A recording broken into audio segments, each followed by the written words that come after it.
Absolutely breaking news. It's Ezra Levant here from Rebel News.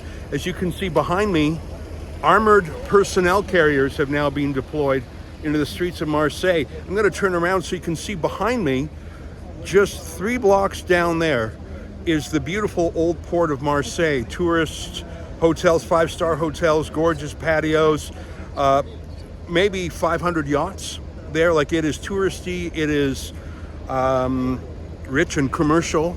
And just up here, you have an enormous police presence that has not been here this week. You can see behind me the 2 armored personnel carriers. They do not appear to be military, but rather police vehicles themselves. And again, I'm just turning around a little bit so you can see there's about a dozen police keeping people back from the vehicles.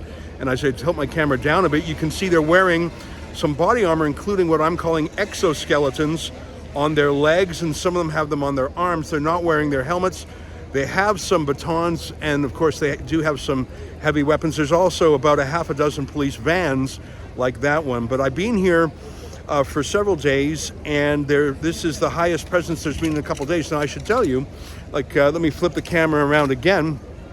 Behind me, you can see all the plywood boarded up windows.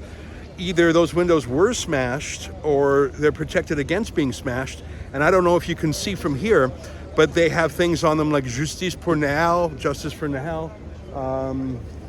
Let's just go over there and take a look, because I can't remember. So there's smashed windows and graffiti all over this town. And again, it's remarkable how close we are. In fact, the hotel we're staying at has a guard posted out because he said they were a threat. So here, let me show you this. Nick FDP l'État. Nick means the F word. L'État means the state. I don't know what FDP is. ACAB, that's borrowed from the English.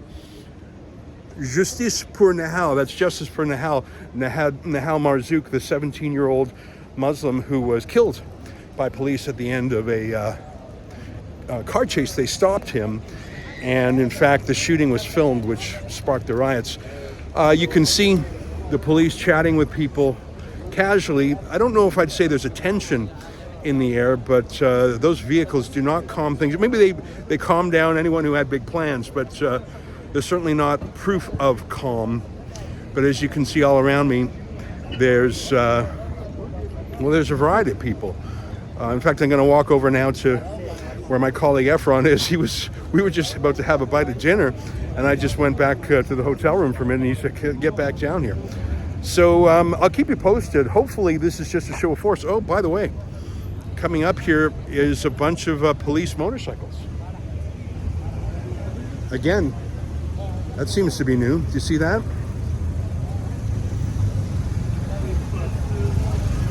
One, two, three, four, 5, half dozen police motorcycles joining the police armored personnel carriers.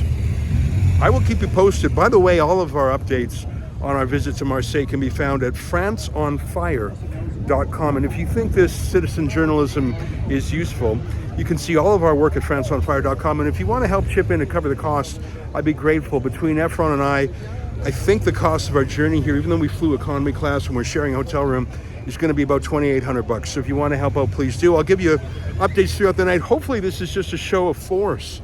You can see there's still, there's moms on the street, and there's tourists, and there are, obviously, idle young men. But I didn't feel tension in the air when I left the dinner place 15 minutes ago. I mean, here's a bunch of young gals going out for some fun. They're just walking by the armored personnel carriers in the heart of their city like it's no big deal. You can see, unlike the British bobbies, these French police pack heat. All right.